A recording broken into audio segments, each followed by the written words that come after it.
बच्चों, आज हम कक्षा 12 व्यवसाय अध्ययन के अध्याय 8 नियंत्रण के अंतर्गत नियंत्रण की सीमाएं एवं नियोजन एवं नियंत्रण में संबंध के बारे में चर्चा करेंगे। देखिए बच्चों, नियंत्रण के महत्व के बारे में हमने गत वीडियो में बात की। इस वीडियो में नियंत्रण की क्या क्या सीमाएं हैं उनको हम जानते हैं। आइए देखते हैं नियंत्रण की सीमाएं। देखिए, पहली जो सीमा है वह है परिमाणात्मक मानकों के निर्धारण में कठिनाई। सभी मानकों का परिमाणात्मक रूप में यानी संख्यात्मक रूप में निर्धारण करना बहुत ही जटिल कार्य होता है और यह नियंत्रण की सबसे बड़ी सीमा मानी जाती है। दूसरा है कर्मचारियों का प्रतिरोध। देखिए, नियंत्रण कार्य के अंतर्गत कर्मचारियों द्वारा प्रतिरोध का सामना भी करना पड़ता है। जब कर्मचारियों की निगरानी की जाती है, उनके कार्यों पर नियंत्रण स्थापित किया जाता है, तो वे प्रतिरोध करते हैं, वे विरोध करते हैं, जिससे संगठन में एक विपरीत स्थिति उत्पन्न हो जाती है। बाह्य घटकों पर अल्प नियंत्रण। देखिए, एक संगठन के कार्यों को आंतरिक तत्व भी प्रभावित करते हैं और बाह्य तत्व भी प्रभावित करते हैं। एक प्रबंधक आंतरिक तत्वों पर तो नियंत्रण स्थापित कर लेता है, लेकिन बाह्य तत्वों पर नियंत्रण स्थापित करना उसके हाथ में नहीं होता। सरकारी नीतियां हैं, बदलती रहती है। उपभोक्ता की रुचि है, वह बदलती रहती है। जो वस्तु की मांग है वह भी बदलती रहती है और ये सभी बाह्य घटक होते हैं। तकनीकी परिवर्तन भी समय समय पर होते रहते हैं। तो ये बाह्य जो घटक हैं, इन पर नियंत्रण करना बहुत ही कठिन कार्य होता है। अगला है महंगा सौदा। देखिए, नियंत्रण की यह सबसे बड़ी सीमा मानी जाती है, महंगा सौदा। नियंत्रण कार्य बहुत ही जटिल कार्य होता है। कई तकनीकों का इसमें इस्तेमाल करना होता है और इन तकनीकों को जब काम में लिया जाता है तो वह काफ़ी समय भी लेता है और उन पर काफ़ी धन भी खर्च होता है। आइए अब इन्हें विस्तार से देख लेते हैं। नियंत्रण की सीमाएं। परिमाणात्मक मानकों के निर्धारण में कठिनाई। जब मानकों को परिमाणात्मक शब्दों में व्यक्त नहीं किया जा सकता तो नियंत्रण प्रणाली का प्रभाव कुछ कम हो जाता है। देखिए, जब तक हम किसी भी चीज को परिमाणात्मक मानक के रूप में नहीं बदल देंगे तो उसका किस प्रकार से हम विचलन ज्ञात करेंगे, यह कठिन कार्य हो जाता है। देखिए, एक बच्चा है, इस बच्चे ने यह तय किया कि एग्जाम में उसे अधिक मार्क्स लाने हैं। अब यह कह तो ये रहा है कि मुझे अधिक मार्क्स लाने हैं, लेकिन कितने मार्क्स लाने हैं, और इसके मान लीजिए 80% मार्क्स आए।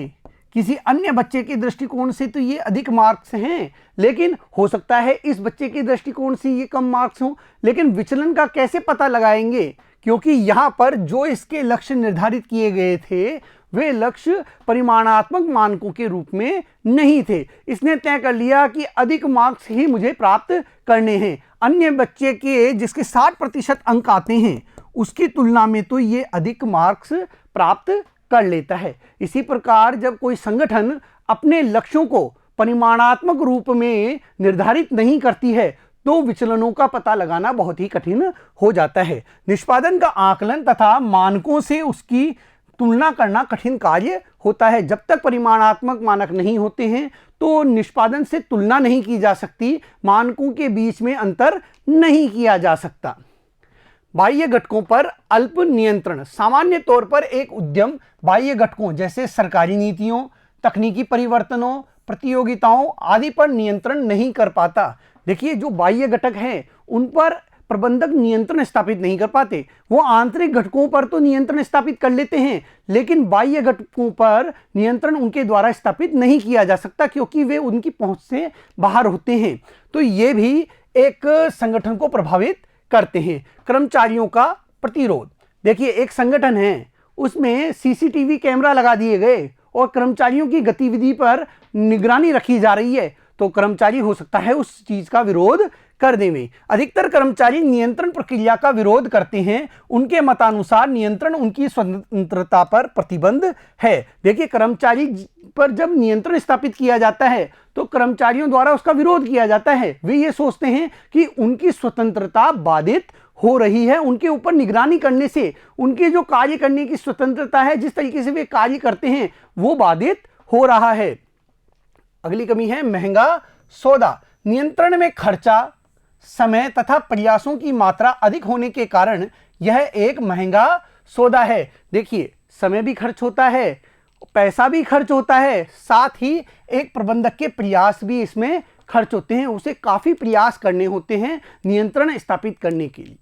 उसे मानकों के बीच में विचलन पता करने में काफ़ी समय खर्च करना होता है। उन विचलनों के कारणों का पता लगाकर सुधारात्मक कार्यवाही करने में भी उसे प्रयास करने पड़ते हैं, समय खर्च करना होता है, धन खर्च करना होता है, इसलिए यह महंगा सौदा होता है। नियंत्रण प्रणाली को लागू करने पर क्या इसके ऊपर होने वाला व्यय लाभकारी होगा अथवा नहीं, प्रबंधक को इस संबंध में आश्वस्त होना चाहिए कि जो भी नियंत्रण प्रणाली पर खर्च किया जा रहा है वह उसके लिए बाद में लाभकारी होगा या नहीं होगा, यह जानकारी एक प्रबंधक को होनी चाहिए। तो यह भी एक नियंत्रण की सबसे बड़ी सीमा मानी जाती है। आगे है नियोजन एवं नियंत्रण में संबंध। देखिए, नियोजन और नियंत्रण दोनों एक दूसरे से जुड़े होते हैं। नियोजन के अंतर्गत लक्ष्य का निर्धारण किया जाता है।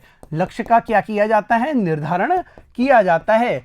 और नियंत्रण के अंतर्गत इन लक्ष्यों के पास हम कितने पहुंचे हैं, लक्ष्यों की प्राप्ति कहां तक हुई है, किस स्तर तक हुई है, उसको देखा जाता है कि भाई हमने जो लक्ष्य निर्धारित किए थे, किसी संस्था ने 10,000 यूनिट उत्पादन का लक्ष्य निर्धारित किया था, अब वह उत्पादन 8,000 यूनिट का ही कर पाता है, तो वह अपने इस लक्ष्य के कितने नजदीक पहुंचा है, क्या कारण रहे कि वह इस लक्ष्य को प्राप्त नहीं कर पाया है, यह किसके द्वारा पता लगेगा? यह नियंत्रण के द्वारा पता लगता है। और जो कमियां आई हैं, जो ये विचलन आया है, किन कारणों से आया है, इसका पता लगाकर नियंत्रण के माध्यम से सुधारात्मक कार्यवाही करते हुए इन विचलनों को दूर किया जाता है।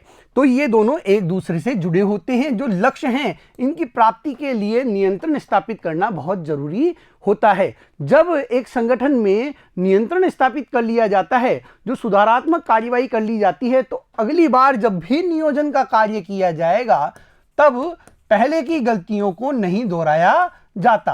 तो इस प्रकार से ये एक दूसरे से जुड़े हुए भी हैं और पहले की ओर देखने यानी पीछे की ओर देखने का कार्य भी करते हैं। नियंत्रण के अंतर्गत जो लक्ष्य पहले निर्धारित थे उनको देखा जाता है, उनसे विचलनों का पता लगाया जाता है, जो वास्तविक परिणाम प्राप्त हुए हैं उनका इच्छित परिणामों से अंतर स्थापित किया जाता है। तो यह पीछे की ओर देखने का भी कार्य करता है, साथ ही आगे के लिए जो प्लानिंग होगी उसके लिए आंकड़े उपलब्ध कराने का कार्य भी करता है। अब इसे विस्तार से देख लेते हैं बच्चों। नियोजन एवं नियंत्रण में संबंध। नियोजन तथा नियंत्रण दोनों ही परस्पर संबंधित हैं, दोनों एक दूसरे से जुड़े हुए हैं तथा दोनों ही एक दूसरे को बल प्रदान करते हैं, दोनों एक दूसरे की सहायता करने का कार्य करते हैं। नियोजन जिन तत्वों पर आधारित होता है वे ही नियंत्रण को सुगम तथा प्रभावी बनाते हैं। नियंत्रण कार्य को प्रभावी बनाने का कार्य नियोजन के तत्वों द्वारा किया जाता है। नियोजन जिन तत्वों पर आधारित है, नियोजन के अंदर क्या होता है, लक्ष्य निर्धारित किए जाते हैं और उन लक्ष्यों की प्राप्ति कहां तक हुई है यह नियंत्रण के माध्यम से ही हो पाता है।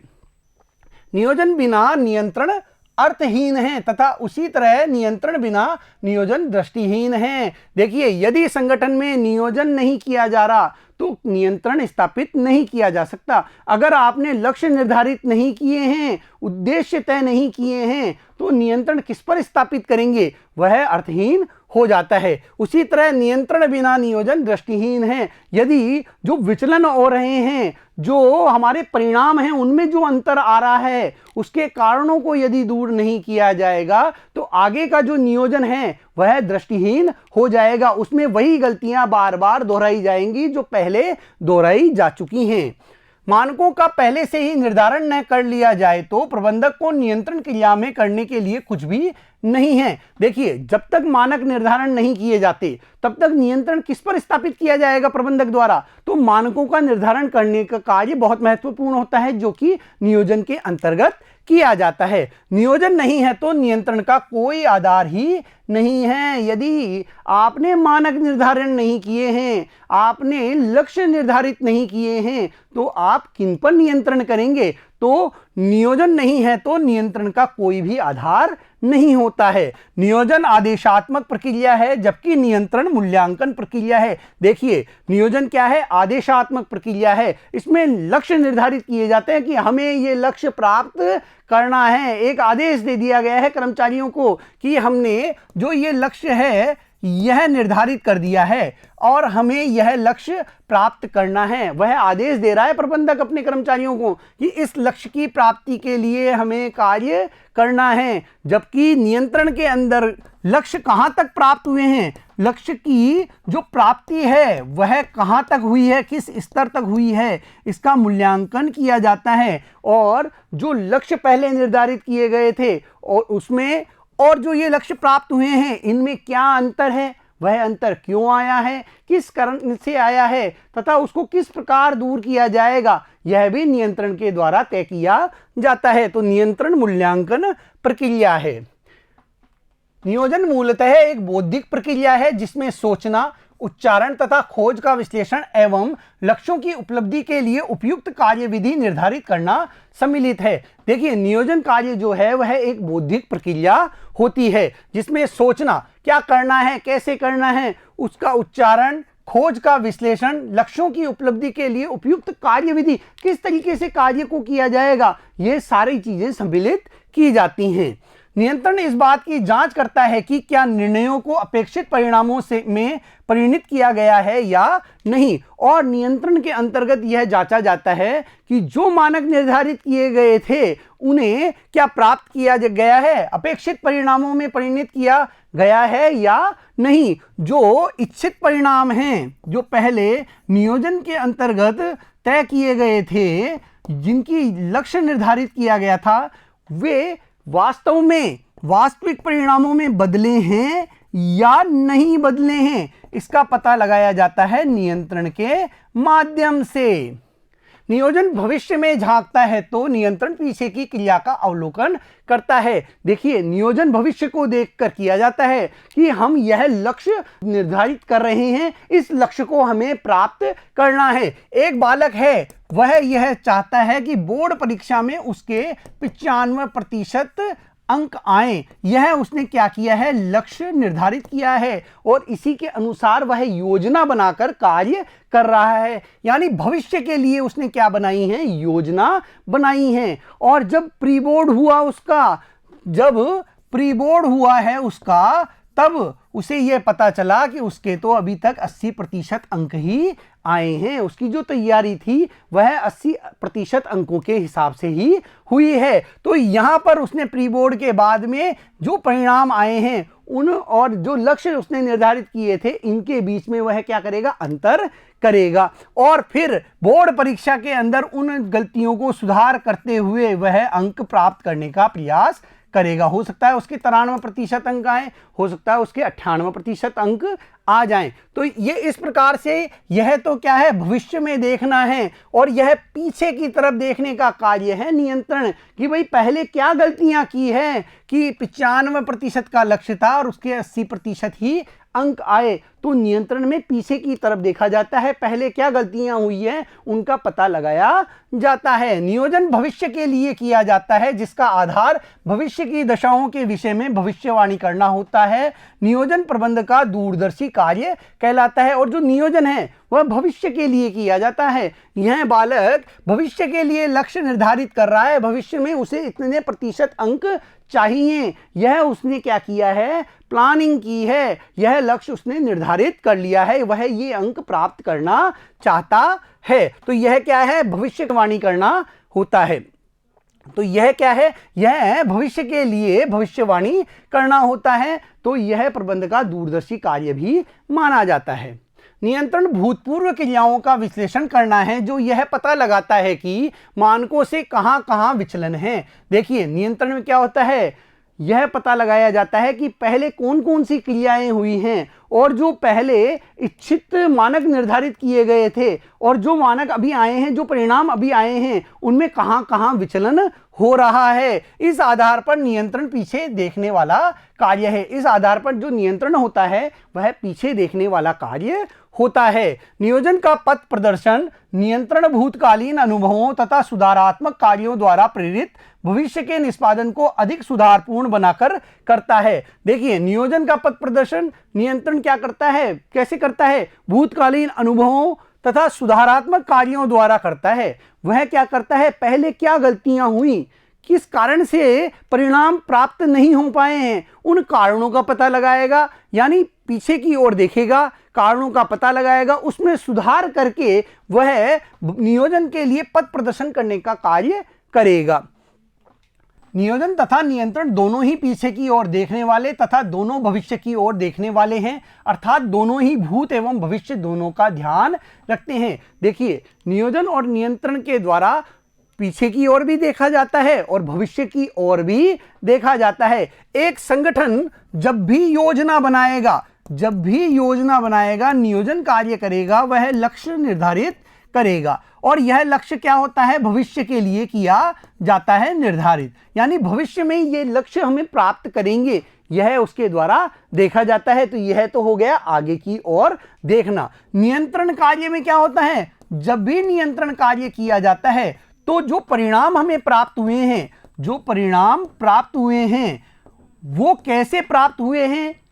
वो विचलन जो भी आया है, जो लक्ष्य था और परिणाम जो प्राप्त हुए हैं, इनके बीच में जो भी विचलन आया है, वो किन कारणों से आया है और किस कारण से यहां समस्या उत्पन्न हुई, इनको देखा जाता है। साथ ही इन विचलनों का, यहां जो उत्पन्न विचलन हैं, इनमें सुधारात्मक कार्य किया जाता है और यह जो सुधारात्मक कार्य है, यह भविष्य के नियोजन के लिए जो भी आगे प्लानिंग की जाएगी उसको सही बनाने के लिए, उसमें वे गलतियां ना हो, इसके लिए क्या है? एक आधार प्रदान करने का कार्य करती है। तो यहां पर नियंत्रण कार्य क्या था?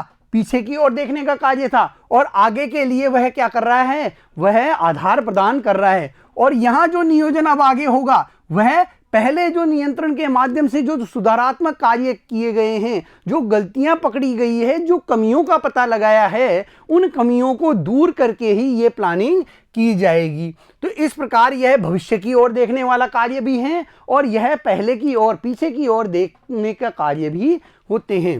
नियंत्रण नियोजन को पिछले अनुभवों की सूचनाएं देकर भविष्य में सुधार लाता है। जो नियंत्रण है वह नियोजन को पिछले अनुभवों की सूचनाएं देकर, पहले क्या क्या गलतियां हुई है, किस कारण से विचलन आए हैं, उनमें जो सुधार हुआ है उसके बारे में सूचना देकर भविष्य में और अधिक अच्छी प्लानिंग करने के लिए क्या करता है? प्रेरित करता है, भविष्य में सुधार लाने का कार्य करता है। बच्चों, आज हमने नियंत्रण की सीमाओं के बारे में जाना, साथ ही साथ हमने यह भी देखा नियोजन और नियंत्रण दोनों एक दूसरे से जुड़े हुए हैं, दोनों एक दूसरे के पूरक हैं और दोनों के बिना संगठन में कोई भी कार्य नहीं हो सकता। तो एक संगठन के लिए नियोजन भी महत्वपूर्ण है और नियंत्रण कार्य भी बहुत महत्वपूर्ण होता है। अगले वीडियो में फिर मिलेंगे। धन्यवाद।